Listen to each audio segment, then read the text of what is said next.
1 cup மாவு ஜவ்வரிசி எடுத்து 1 கப் நல்ல சுடுதண்ணி ஊற்றி ஒரு அரை மணி நேரம் ஊற வச்சுட்டு அதை ஆறுனதுக்கப்புறம் மிக்ஸி ஜாரில் சேர்த்து நல்லா ஸ்மூத்தான பேஸ்ட்டாக அரைச்சி ஒரு பவுலில் சேர்த்துக்கலாம். 1/4 கப் அரிசி மாவு, 1/4 ஸ்பூன் மஞ்சள் தூள், தேவையான அளவுக்கு உப்பு, ஒரு சிட்டிகை சோடா உப்பு சேர்த்து நல்லா மிக்ஸ் பண்ணிட்டு அகைன் 1/4 கப் அளவுக்கு அரிசி மாவு சேர்த்து நல்லா கலந்து விடுங்க.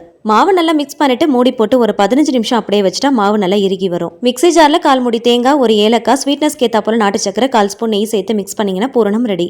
15 நிமிஷத்தில் மாவு நல்லா ஊறி இறுகி வந்திருக்கும். கையில் கொஞ்சம் போல நெய் இல்லைனா ஆயில் தடவிட்டு உள்ளங்கை சைஸ்க்கு உருண்டை பிடிச்சி எடுத்துக்கோங்க.